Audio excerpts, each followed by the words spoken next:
Things going on at Bryant University. We talk to its leader tonight.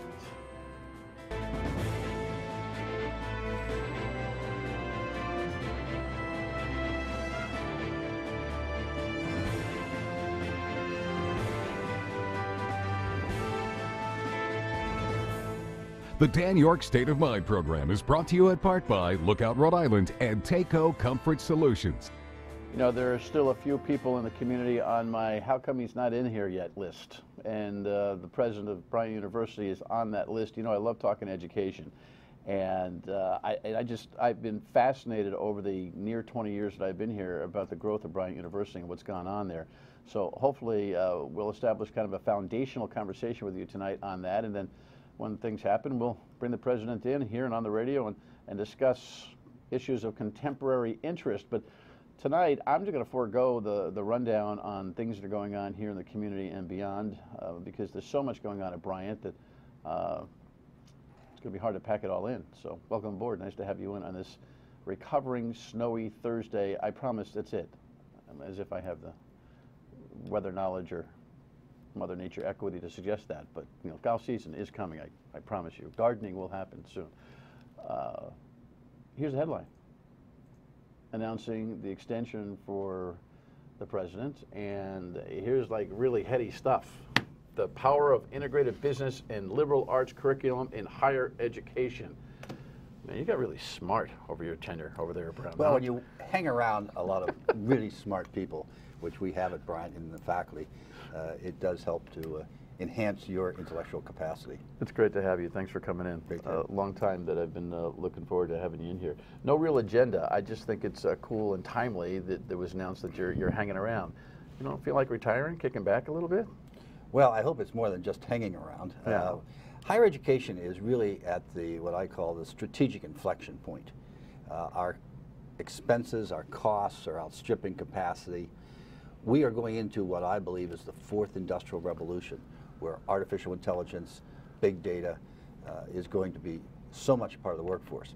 And also, we've got to make sure that we're educating people to have civil discourse in a country where that seems to be losing out to screeching and what I would call the excessive noise of those who feel their ideas are the only ones that count. Well, for a guy who lives by the First Amendment and who has occasionally been accused of screeching, I have to tell you though, maybe I'm getting older, and maybe the world is getting louder around me, because most people have asked me, you know, why do you appear so calm against the storm? It has gotten really noisy out there. Right. You know, we'll get into some of the politics later, because I know that you engaged in the presidential race aggressively for John Kasich, and I just wish you had succeeded, because the country could use him right now. But what is Bryant's mission, vision, curriculum to do about this dynamic that you've addressed? Well, some years ago, we started out with a vision for our school, and it is to be the best at ensuring that our graduates will be successful in their chosen profession and their life. Now, that has two aspects which are different from just a liberal arts curriculum or a liberal arts philosophy. We believe that there is a critical element of the liberal education, providing a basis for every college graduate, university graduate to be an educated person, critical thinking skills, understanding history, philosophy. But we also think that in today's world, there is the need for return on investment. If you're going to spend $50,000 or more a year, we think it's important that when you graduate, you know what you're going to do or have a good sense of your first entree into the workforce or graduate school. And so we blend a business and an arts and science curriculum. So if you major in business, you minor in arts and science. If you major in arts and science, you minor in business. That's probably the only school in the country that has that unique, what we call innovative philosophy. So tie that together with your decision to stay. You know, I was palling around with you when I said stick around, but obviously you're incredibly engaged on the philosophy and ideology of Bryant. Do you feel like your work is not yet done, about to begin? I mean, it seems like you're very focused on this transitional period that you perceive we're in. Well, that was in fact why the board asked me if I would stay, because we have a lot of initiatives which are just about to hit their strength and their full acceleration, so they'll succeed. For instance, our school in China. Why don't we tie into that? Because I've got a graphic here that from your PR folks who actually tell us a little bit of it. Do we have, Jess, can we put up those? There we go. If you'll take a look at the monitor, on elevate college of business academic excellence, growth of the health sciences. This is our edit of what seems like a mission statement that you grabbed onto in deciding to continue to lead, Bryant. Integrate data science tech skills in the curriculum, expand and reach the China to Latin South America, enhance school infrastructure. So let's go into number 4 since you began that conversation. What is this relationship with China that Bryant has developed? We're one of only 4 schools, U.S. schools, who has a 4-year school in China. It's Bryant U. We're located in Zhuhai, which is right across from Hong Kong in southern China. And we have 680 students.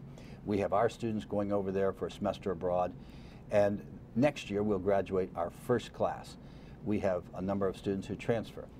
Now some people will say, well, aren't you concerned that this is a communist country, they're going to steal your intellectual property? Well, there's been some, I was going to ask you, there's been some scuttle out of the federal government and you know, the whole intel community that we've gotten a little too cozy with that country. Well, I'm certainly mindful of the fact that every sovereign will do what's in their own best interest. However, they are our competitive force right now, and we've got to have our students understanding their culture, their language, their form of business, so that we can compete. And also so that when we have conflict, and there's inherent conflict in economic competition, that we will have people here who can solve the conflict intellectually as opposed to with military force. Well, it's something like being there, right? To understand Exactly. culture? Exactly.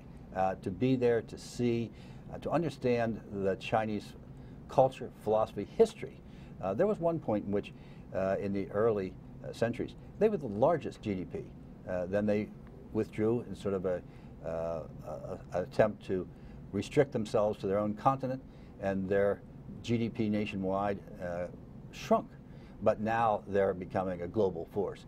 We need to have a presence there to understand, and much of what we're doing business-wise is integrated, and they're integrated into what we're doing. They're buying all our treasuries.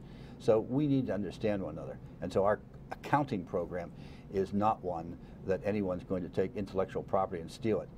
Everyone knows debits on the left, credits on the right. Make the 2 lines balance. So there's nothing there that I worry. It's not like we're going to have some serious research that's going to be taken from our curriculum. So where's the relationship really emphasized? Is it in the undergrad and grad programs and having young people kind of acclimating here, or is it more of a institutional thing when it comes to both the, you know, the educators themselves? I mean, what's the heavy balance there? It's a complete immersion, faculty, students, study abroad, culture, language on our campus, the internationalization, and your point on, well, what's our future? China was just our first. We are in a global world, and so our next emphasis is going to be Latin America, South America, developing a similar entree. We have about 14% of our students who are international students. Many of them are coming from Latin America, South America. We're going to try and really emphasize that in the next 4 years. As a private institution, you've got the flexibility to determine what you want to be. Yes. You find that to be an advantage? I think so. I've never been in a public institution, but we have a board of trustees, and I'm answerable to them. But these are typically very smart people who are involved in global commerce. URIs get involved in China as well. I mean, Right. I'm sure, are you coordinating at all with some of the work that they're doing? Really not. I mean, they're in a different emphasis in their School of Engineering for their Confucius Institute. Ours is more Mandarin language. So China has 10 million high school graduates a year. Fertile ground for business. Fertile ground for business and higher education.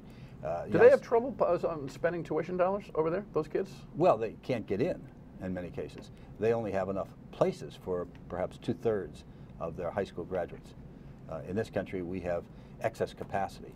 So we're getting very smart kids who want to get a U.S. degree in China and then come here for our graduate school. Yeah, I'd love to talk about how a college student ought to be determining return on investment for anything tuition-wise.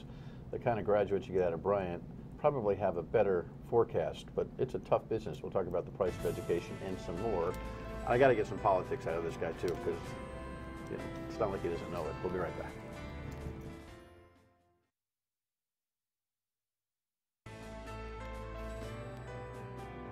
To tell you the truth, I don't want to leave. So, but you know, I mean, it's a business, and I've learned that the hard way. This Amendola guy shows up at Bryant, and you say, well, what's that all about? You have become a real, I don't know, a melting pot of people from all sorts of ways, shapes, forms, and businesses. Your Leadership Academy up there, the Hasselfeld Leadership Academy, that Gary Sass runs. Gary's an often guest here. Universities have to do that. You had Steve Forbes in the other day. Yep. I'm sure the business majors love that. Exactly. What was his take? Well, Steve is a very thoughtful, articulate person. I read his editorials in his magazine as soon as it comes out. That's what I turn to. And he was very impressed with our school because he said, you know, our kids, his word is focused. They're focused. 99% of our students have a job or in graduate school within 6 months, and that's when we track 91% of them. So that's a very good number. And the average starting salary is $57,000. So if you graduate with a $30,000 debt and you have a $57,000, which is our average, and a $57,000 average starting salary, you can manage. Yeah, but it's you know, I think the way you've formatted Bryant, you're bringing kids in who have a business acumen and business interest. You know, sometimes I think that business major is just so wide, but you've disciplined it. Mm-hmm. In a lot of colleges, I major in business. It's almost like my major, right. Communications. All due respect to people in my business, it's an on-the-job training. That 4-year degree, in large part, is proof that you may be able to learn something.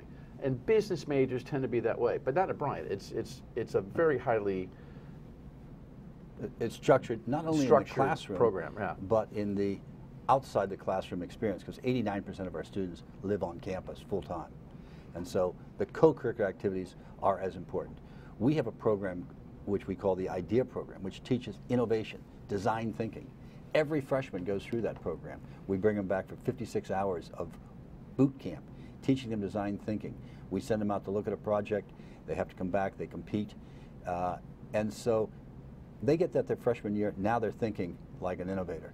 And so as they're getting these courses, we're trying to make sure, because that's going to be a trait that's necessary in the future, whether you're in the not-for-profit or the profit, whether you're in the science or whether you're in engineering, you're going to have to be able to innovate in the future. What do you think is the capacity of debt a kid ought to take on in general? I mean, look, I have a nephew who chose between your school and another. It went right down to it. They were both Fairfield. It was comparably priced. He wanted to be closer to Jersey. But I mean, I just got through paying tuitions, and I didn't have to reach the number that Bryant does. Is it really the full ticket price? I mean, do kids get aid? Is it more sticker shock than reality? And what is the total debt load that you think is reasonable for a kid to take on for school, period? Well, I think that is a determination based on what their future is going to be. So as I said, if you take an average of $30,000 of debt and you're starting at $57,000, that's a manageable size of debt. You can amortize that. Yes. But if you're starting with a debt of $100,000 and you're going to take a position that gives you $24,000, you're underwater before you've left the school. And now in our physician assistance program, we have a lot of people who are going into pre-med who are now rethinking that, because they're saying, another 4 years in med school, I would have so much debt, and I ought to be thinking about this physician assistance, which is a very good position for them who, after graduation, want to be in the healthcare field. Yeah, I just think, don't you think more parents, I'm guessing that Bryant does this just in the orientation. By the way, visiting the school and the whole program that you do is top notch. I got that word from my kid nephew who was looking at schools at the end. It's a tough call. But I hope that there's more conversation about what major to choose, guide parents and students about this, because I talk to so many college kids who really have no idea what they're going to make versus what they're studying. And right now, I think it's just too heavy an investment for everybody, whether they're taking on debt or their parents are helping them, to be going through this with a, tippy-toe through the tulips disposition. You better be focused. That's right. You better know what you want to do, or why don't you take a break? That's right. First year, we ask our students to articulate, write it down, otherwise you're daydreaming. What is your passion? what skills do you have that you think you can bring to that passion to have a career? That happens freshman year. Every student in the sophomore year goes through what we call the sophomore audit. Before you go into your major, you're going to have to meet with your advisor, you're going to have to articulate why, know exactly what you're going to do with that major, and your minor. In many cases, they double major. And so by the time they get to their senior year and have had an internship, they have to talk about that in their sophomore year. Where are they going to get an internship? How are they going to use that to parlay their skills into a job and a career? When they get to the senior year, our kids are ready. Let me talk about facilities a little bit. Tim O'Shea, Jess, why don't we roll this video? Tim O'Shea, the outgoing longtime basketball coach at Bryant University, was here the other day. He was obviously singing your praises on his way out, but we were talking about not only the athletic facilities, but the whole place. Roll that tape. We have that, don't we? We have that handy? Has done an incredible job with their facilities. We have a strength and conditioning center that an NFL team could call home. The indoor practice facility accommodated all those winter sports that had nowhere to go, plus really enhanced the intramural program. The new academic center is off the charts. It's one of the best buildings in the country. So there's been a list of priorities that have followed, and I think they're going to do some significant upgrades to the Chase Athletic Center, at least they're on the books for this summer. You know, that's his, prism, athletics. But anybody that walks on the campus right now just kind of says, whoa, unbelievable. Since we started with Tim, are you upgrading the athletic facility? As we're adding new locker rooms. We'll break ground nice. in April, and they'll be done and ready to go for the basketball season next year. Is that required an addition? Or it's an addition. It's a bump out addition. Men and women's locker room, film room. Nice. And so that'll be a great new addition. Do you feel a pressure to compete in the facilities world athletically? Well, I got to tell you, a lot of people, oh, geez, it's just a gym. Let me tell you, when you guys were hot 3 years ago and the kids were wearing black and white T-shirts yelling, Ron, Machtley, every night, having a ball, I wouldn't want to play in that place. Right. Right? You're right. That was developing, like Cameron at Duke, sure. an incredible enthusiasm to win and to play. And so that's important. We have a good floor. We looked at pricing out a new facility, and it was just too much money, as Tim was saying in that clip. We invested our money over a number of different facilities where more teams could participate. We have this incredible strength and conditioning facility and this indoor facility. I just watched women play Brown last night inside in lacrosse. And so that facility is busy from 6 in the morning till midnight, where intramurals and varsity athletes are practicing. And it's been terrific.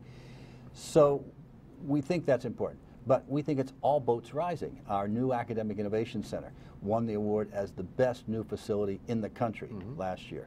It's a real incredibly interesting new facility in how to teach innovatively. Our new facilities that we're going to be upgrading in dining and residential, we're going to put $30 million into upgrading our residence halls. We call it the Residence Hall Renaissance. Yeah. And that will take a 3-year process. So I mean, anybody that looks at the place, it's kind of unique. You're in the country there in Smithfield off Route 7. You gotta drive in to see it. But you like the public to pop by every once in a while, right? I do. The people should see the place. I do. Sometimes I almost think it's like Lake Wobegon, Garrison Keillor's, where everyone's a little nicer, everyone's a little smarter, and it's just a nice place to be. It's one of the reasons I stayed, because Katie and I, we live on campus, and we love being around the young people and in this intellectual environment. It's very stimulating. So since we throw Coach O'Shea there, you got a vacancy. Is that a priority for you? It is a priority in our athletic department. The athletic director, Bill Smith, who was just selected as one of the top athletic directors in the country. Good guy. He will be the guy who does the screening, and then they'll bring in the top 3 candidates, and he and I will talk about them. But it's a very important job because basketball is the front porch of athletics. No doubt. When we come back, we'll talk about the front porch of America. A little bit of the recovery from this presidential race. Stay with us.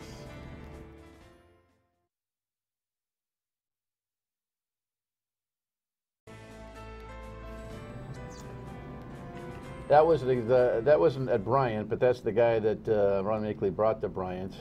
I can remember sitting in that rally that you had at school during the campaign, thinking, "Oh God, I wish this guy could get some traction. I wish this guy could get some traction."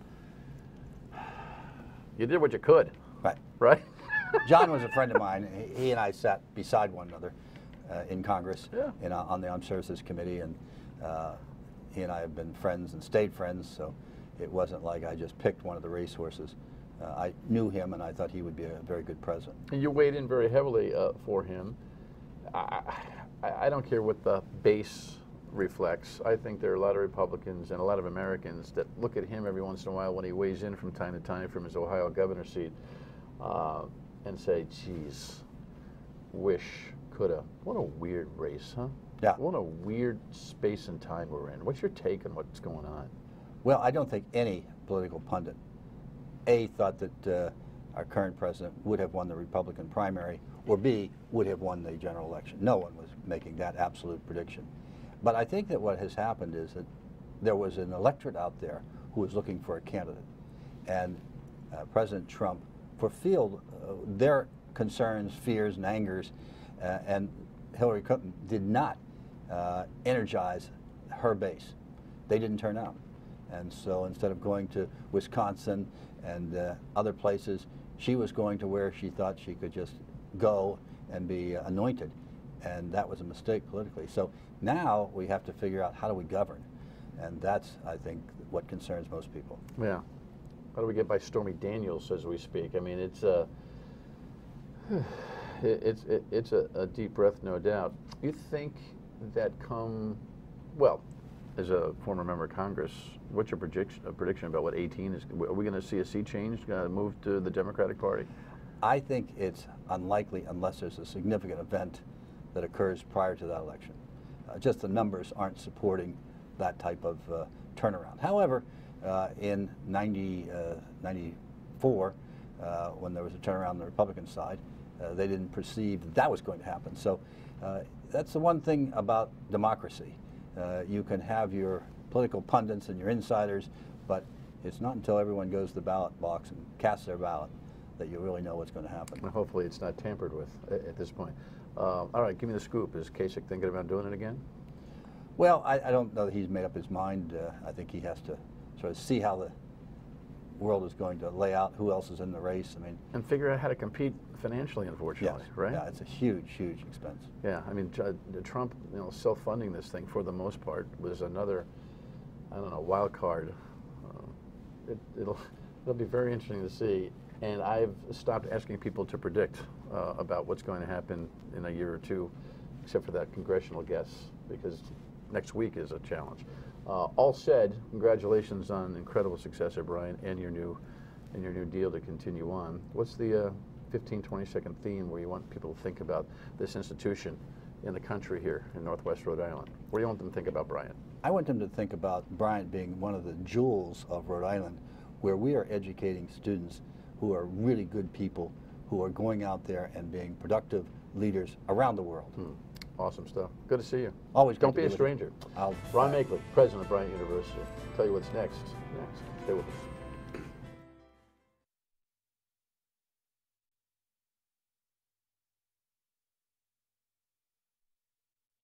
Bryant's done a great job in its own world, and you really should spend some time paying attention, whether it's a kid thinking about school or just reaping some of the benefits of what they put into the community. So check them out up there in Smithfield. In the meantime, the newspaper business, an interesting play tomorrow night. Be here. See you at 3 on the radio show.